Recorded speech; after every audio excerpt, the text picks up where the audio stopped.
مرتبہ درود پاک پڑھیں. اللہم صلی علی سیدنا شفیعنا مولانا محمد بارک وسلم صلی علیہ الصلوۃ والسلام علیک یا رسول اللہ صلی اللہ تعالی علیہ وسلم. حضرات گرامی، اللہ رب العزت قرآن پاک میں ارشاد فرماتا ہے یا ایھا الذین آمنوا لا تلھکم اموالکم ولا اولادکم عن ذکر اللہ ومن یفعل ذلک فاولئک هم الخاسرون. اے ایمان والو ہوشیار رہنا، ایمان والو ساودھان رہنا، ایمان والو چوکنے رہنا.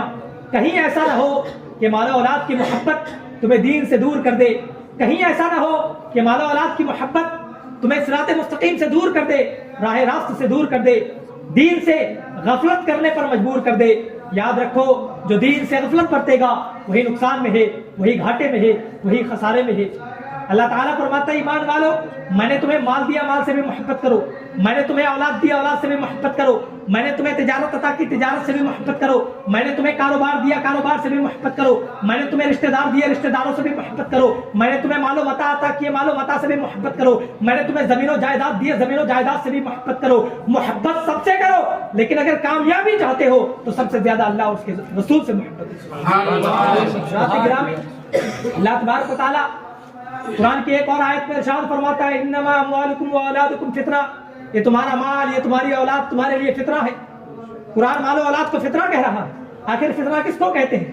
تو فطرہ اس کو کہتے ہیں جس کو پانے کے بعد ممکن ہے کہ انسان بگڑ جائے، جس کو پانے کے بعد ممکن ہے کہ انسان بھٹک جائے، جس کو پانے کے بعد ممکن ہے کہ انسان صراط مستقیم سے دور ہو جائے، نماز و روزہ سے دور ہو جائے، اللہ تعالیٰ کی عبادت سے دور ہو جائے، حضور صلی اللہ علیہ وسلم کے فرامین سے دور ہو جائے.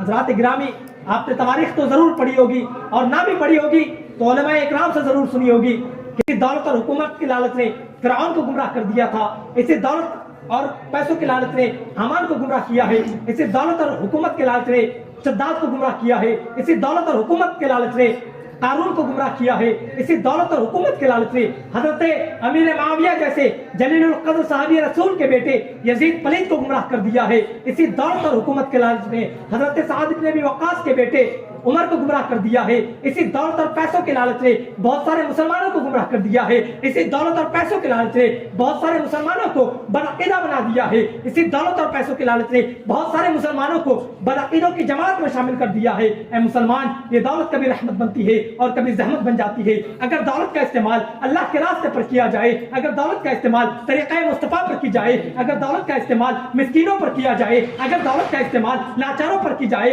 اگر دولت کا استعمال بے بسوں پر کی جائے، بے قصوں پر کی جائے، اور صاف لفظوں میں سن لیجئے، اگر دولت کا استعمال رحمان کے راستے پر کی جائے تو یہی دولت رحمت بنتی ہے، اور اگر اسی دولت کا استعمال شیطان کے راستے پر کی جائے تو یہی دولت زحمت بن جاتی ہے. سبحان نعرہ تکبیر، نعرہ تکبیر، نعرہ رسالت، نعرہ رسالت، مسئلے کے اعلیٰ حضرت، مسئلے کے اعلیٰ حضرت، نعرہ تکبیر.